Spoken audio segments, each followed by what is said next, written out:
આપણા લાસ્ટ લેક્ચરની અંદર આપણે વાત કરી ગયા હતા ચેપ્ટર નંબર 4 વ્યવસ્થા તંત્રની વ્યાખ્યા અને એના લક્ષણો વિશેની. હવે આ લેક્ચરની અંદર આપણે વાત કરવાની છે વ્યવસ્થા તંત્રની વ્યાખ્યાની એક બીજી વ્યાખ્યા, અને એના પછી આપણે વાત કરીશું વ્યવસ્થા તંત્રની પ્રક્રિયા. તો સૌપ્રથમ આપણે વ્યવસ્થા તંત્રનો બીજો અર્થ અથવા તો જેની બીજી વ્યાખ્યા કહી શકાય, બરોબર છે, એના વિશેની વાત કરીએ તો એનો અર્થ થશે બે કે તેથી વધુ વ્યક્તિઓ વચ્ચે, કેટલા વ્યક્તિઓ? બે કે તેથી વધુ વ્યક્તિઓ વચ્ચે શું કરવાનું છે? તો કે સહકાર દ્વારા, એટલે કે સહકાર સાધી ચલાવવામાં આવતી વ્યવસ્થા કે માળખું. યાદ રાખજો મિત્રો, જ્યારે તમે કોઈ પણ ધંધાકીય એકમનું માળખું ચલાવવાની વાત કરો છો, ધંધાકીય એકમ ચલાવવાની વાત કરો છો, તો એની અંદર બે કે તેથી કેવા વ્યક્તિ હોવા જોઈએ? વધારે. એક વ્યક્તિ હશે તો ચાલશે નહીં, બે અથવા તો બે કરતા વધારે વ્યક્તિઓ જ્યારે એકબીજા સાથે હળી મળી, બરોબર છે, એકબીજાના સહકારથી શું કરે છે? ચલાવે છે. શું ચલાવે છે? તો કે એની વ્યવસ્થા અને માળખું બનાવે છે. એને શું કહી શકાય? વ્યવસ્થા તંત્ર તરીકે ઓળખવામાં આવે છે. તો ત્યાર પછી આપણે વાત કરીશું વ્યવસ્થા તંત્રની પ્રક્રિયા, જેનું બીજું નામ છે વિધિ અને એનું ત્રીજું નામ છે તબક્કા. બરાબર છે. શું કહેવામાં આવશે એને? વ્યવસ્થા તંત્રની વિધિ, પ્રક્રિયા અને તબક્કા. ત્યાર પછી આપણે વાત કરીશું, આ એનો સવાલ છે, તો એનો પહેલો મુદ્દો શું છે? બરોબર છે. તો વ્યવસ્થા તંત્રનો ની પ્રક્રિયાનું પ્રથમ સોપાન, તમે જે કાર્ય કરો છો એ કાર્યની અંદર હેતુઓની શું કરવાની છે? સ્પષ્ટતા. એ તમારા તબક્કા એટલે કે વિધિનું પ્રથમ સોપાન છે. હવે હેતુઓની સ્પષ્ટતા એટલે કે શું? તો કે મુખ્ય હેતુ કયા છે, બરોબર છે, ત્યારબાદ ગૌણ હેતુ કયા છે, બરોબર છે, ત્યારબાદ આપણે તમારી ધંધાકીય એકમનો મુખ્ય હેતુ નફો છે કે સેવા, નફાનો હેતુ કે સેવા વગેરે બાબતોનું તમારે શું કરવું પડશે? સ્પષ્ટીકરણ કરવું પડશે, ખ્યાલ રાખવો પડશે. શેની અંદર? તો કે તમારા પોઈન્ટ નંબર 1, બરાબર, વિધિના પોઈન્ટ નંબર 1 માં હેતુઓની સ્પષ્ટતા, અને એની અંદર તમારે ધંધાકીય એકમના જે અલગ અલગ પ્રકારના કાર્યો છે, જે બાબતો છે, જે ધંધાકીય એકમ જેના માટે સ્થપાયો છે, એ હેતુઓની અલગ અલગ બાબતો, જેવી કે તેનો મુખ્ય હેતુઓ કયા રહેશે, જો એ હેતુ સંતુષ્ટ નહીં થાય, એટલે કે એ હેતુને આપણે હાસિલ નહીં કરી શકીએ, ધ્યેય સિદ્ધ ન કરી શકીએ, તો આપણો ગૌણ હેતુ શું રહેશે? આપણા ધંધાકીય એકમનો નફાનો હેતુ શું રહેશે? એની વગેરે શું કરવું પડશે? સ્પષ્ટતા કરવી પડશે. અને ત્યારબાદ તમે તમારા ધંધાકીય એકમને શું કરી શકો છો? આગળ ચલાવી શકો છો. એટલા માટે તમારા વિધિ એટલે કે પ્રક્રિયાનું પ્રથમ સોપાન શું આવશે? હેતુઓની સ્પષ્ટતા. ત્યાર પછી આપ્યું છે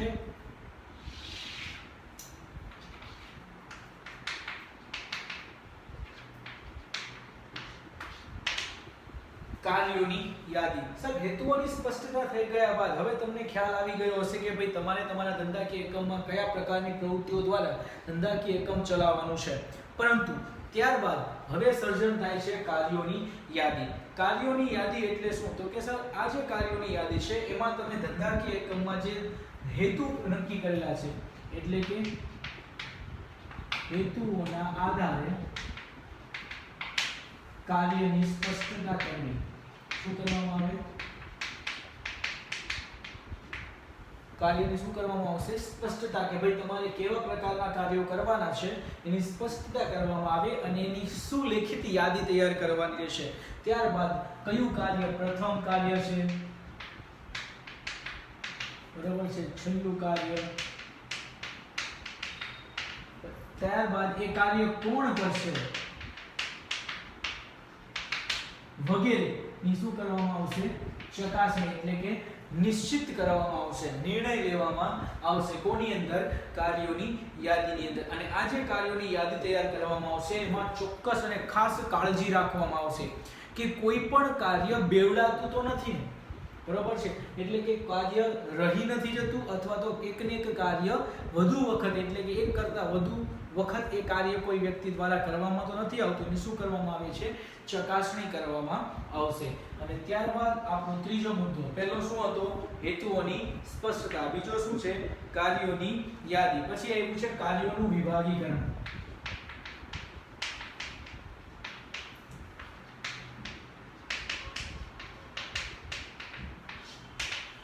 તમે જે કાર્યોની યાદી તૈયાર કરો છો મિત્રો, એ કાર્યોની યાદી તૈયાર કરી દીધા બાદ એ કાર્ય કોણ કરશે?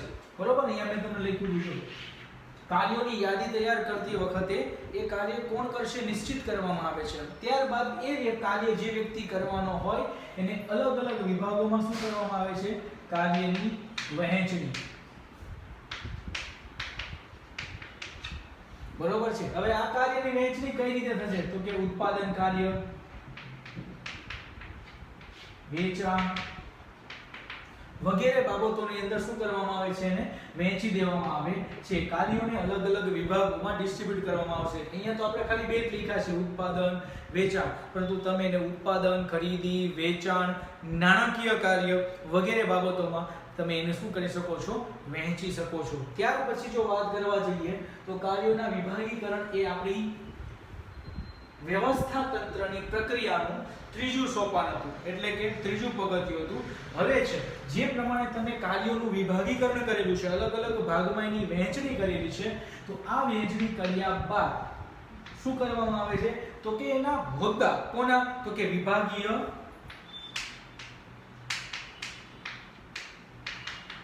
હોદ્દા.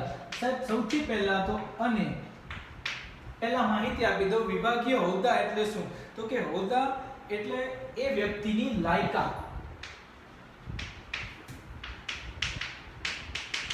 બરાબર છે? હોદ્દો એટલે શું? તો કે વ્યક્તિની લાયકાત. ભાઈ તમે કોઈ સંસ્થાની અંદર તમે મેનેજર છો તો મેનેજરનો હોદ્દો તમને મળેલો છે એમ કહી શકાય. તો મારી લાયકાત શું છે? તો કે તમે એ કંપનીમાં મેનેજર છો એમ કહી શકાય. એટલે કે આ બંનેનો અર્થ એક જ સમજવામાં આવે છે. હોદ્દો એટલે વ્યક્તિની પોસ્ટ અને લાયકાત એટલે પણ વ્યક્તિની પોસ્ટ તરીકે ઓળખવામાં આવે છે. અને આ હોદ્દો અને લાયકાત કોના આધારે નક્કી કરવામાં આવે છે? કાર્યના આધારે. શું કરવામાં આવે છે? નક્કી કરવામાં આવે છે. જે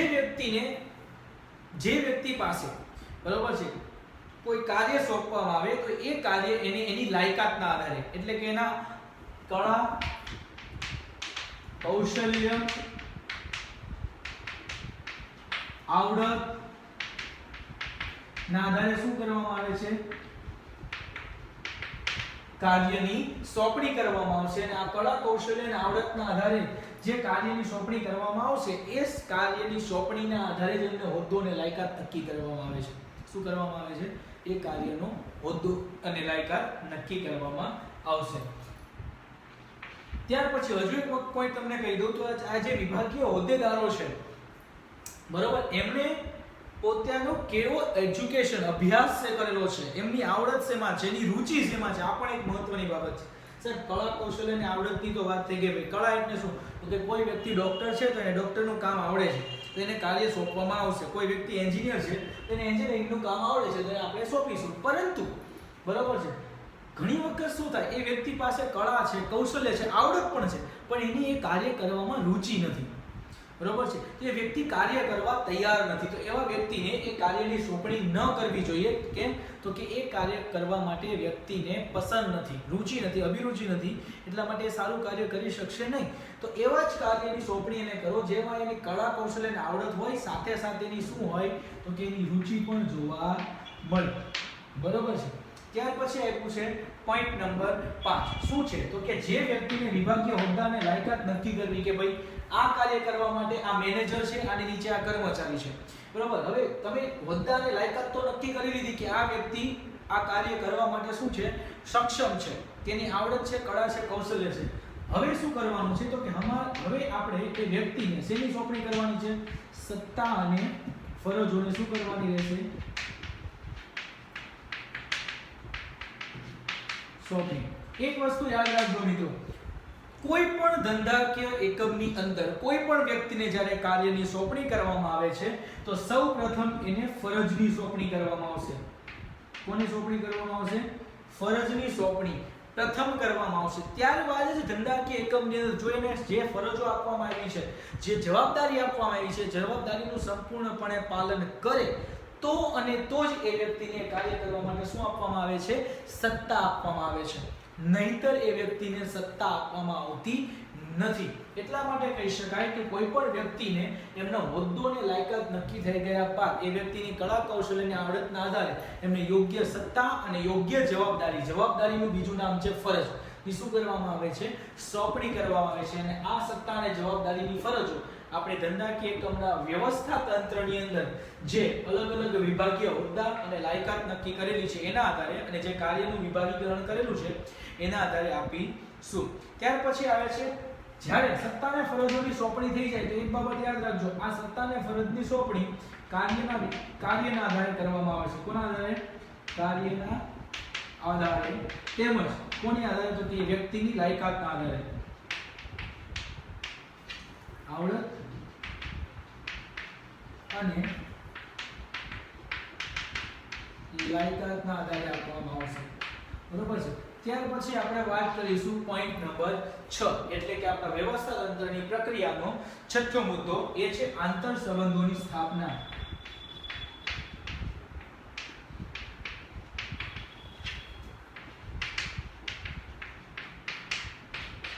જો મિત્રો એક વસ્તુ યાદ રાખજો, આંતર સંબંધ એટલે શું? એટલે અહીંયા તમારે તમારા કર્મચારીઓના સંબંધની વાત છે. બરાબર? આંતર સંબંધ કોની વચ્ચે? તો કે કામદારો વચ્ચે. કેવા સંબંધો હોવા જોઈએ? સુમેળ ભળિયા સંબંધો.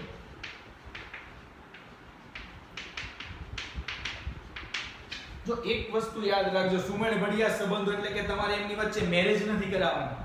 હા, એક વસ્તુ ખ્યાલ ક્લિયર કરી દઉં તમને કે તમારે તમારા કર્મચારીઓની અંદર કોઈ જોડી નથી બનાવવાની. ભાઈ આ ભાઈ કપલ છે, આ ભાઈ બહેન છે, આ કાકા કાકીના ભાઈ છોકરાઓ છે, એમ કોઈ સંબંધની સ્થાપના નથી કરવાની, એમના લગ્ન નથી કરાવવાના. પરંતુ એમની વચ્ચે એમનો જે સ્વભાવ છે, એમનું જે બિહેવિયર છે, એમનું જે એકબીજા પ્રત્યેનું જે વર્તન છે એ વર્તન સારું રહે અને સુમેળભર્યું એટલે કે એ લોકો એકબીજાથી પ્રભાવિત થઈને કાર્ય કરે, એકબીજા સાથે સારી રીતે સહકર્મચારીની ભાવના રાખીને કાર્ય કરે, એમની વચ્ચે દ્વેષ અથવા તો ઝઘડાનો કોઈ સમાવેશ ન થાય એવા પ્રકારની બાબતોથી તમારે શું કરવું પડશે? એવા સંબંધોનું ધંધાકીય એકમમાં સર્જન કરવું પડશે. શું કરવું પડશે? સર્જન. જેથી કરીને તમારા ધંધાકીય એકમના કર્મચારીઓ એકબીજા સાથે હળી મળીને કાર્ય કરશે તો એનાથી ધંધાકીય એકમને શું થતો હોય? લાભ થતો રહે. એટલા માટે એમની વચ્ચે સંબંધોની સ્થાપના કેવી કરવી પડશે? સુમેળભર્યા સંબંધોની સ્થાપના કરવી પડશે, જેથી કરીને ધંધાકીય એકમની અંદર શું થાય? વધુને વધુ મહત્વ આપવામાં આવે. કોને? તો કે કાર્યને. અને હા, આ સંબંધો એટલા માટે સ્થાપવા જોઈએ કે ધંધાકીય એકમની અંદર દરેક કાર્ય કેન્દ્રીકરણ અને વિકેન્દ્રીકરણના આધારે કરવામાં આવે. કેન્દ્રીકરણ એટલે શું? તો કે કોઈ એક જ વ્યક્તિ પાસે સત્તા રાખવામાં આવે અને અન્ય વ્યક્તિઓ એ વ્યક્તિના અંડરમાં કામ કરે. એ વ્યક્તિ એક જ વ્યક્તિ એમને હુકમ આપે એટલે કે આદેશ આપે અને ત્યાર પછી એમની પાસેથી કાર્ય મેળવે તો એને શું કહેવાય? કેન્દ્રીકરણ. વિકેન્દ્રીકરણ એટલે શું? તો અહીંયા આપણે વાત કરી ગયા કાર્યનું વિભાગીકરણ કરવામાં આવે. ધંધાકીય એકમના દરેક કાર્યને અલગ અલગ ભાગમાં વહેંચી દેવામાં આવે. બરોબર છે? તો એ જે કાર્યનું વિકેન્દ્રીકરણ કરવામાં આવે છે કે ભાઈ મારા ધંધાકીય એકમની અંદર ઉત્પાદનનું કામ આ વ્યક્તિ કરશે, વેચાણનું કામ આ વ્યક્તિ કરશે, બરોબર છે, માલ સામાન ખરીદીનું કામ આ વ્યક્તિ કરશે, તો એને શું કહેવાય? અલગ અલગ કાર્યોનું વિભાગીકરણ કહેવામાં આવે છે. અને જ્યારે કાર્યને અલગ અલગ ભાગમાં વહેંચીએ, અલગ અલગ વ્યક્તિઓને આપી દઈએ એને વિકેન્દ્રીકરણ કહીશું. ને જ્યારે કાર્યની વહેંચણી કરવામાં આવે તો એકબીજા વ્યક્તિઓ સાથેના સંબંધો સારા હશે તો વ્યક્તિઓ સાથે મળીને કાર્ય કરશે. નહીતર જો ઝઘડો થતો હોય તો તમને પણ ખબર છે, કોઈ એક વ્યક્તિ કાર્ય કરે બીજાને જણાવશે નહીં કે ભાઈ મેં આ કાર્ય કરી નાખ્યું છે, તો એનાથી ધંધાકીય એકમમાં શેનું સર્જન થાય છે? તો કે ધંધાકીય એકમમાં નુકસાનનું સર્જન થાય છે. ધીરે ધીરે એકને એક કાર્ય બેવડાય છે, પરિણામે આપણો સમય અને નાણાં એનો શું થાય છે? વ્યય થાય છે. પરિણામે ધંધાકીય એકમના કર્મચારીઓની વચ્ચે શું શેનું સર્જન કરવું જોઈએ? તો કે સુમેળભર્યા સંબંધોનું સર્જન કરવું જોઈએ. અને ત્યારબાદ ધંધાકીય એકમની જે વ્યવસ્થા તંત્ર છે એ વ્યવસ્થા તંત્રની પ્રક્રિયાનું છેલ્લું સોપાન એટલે કે સ્ટેપ નંબર 7 વ્યવસ્થા તંત્રનો નકશો તૈયાર કરવો.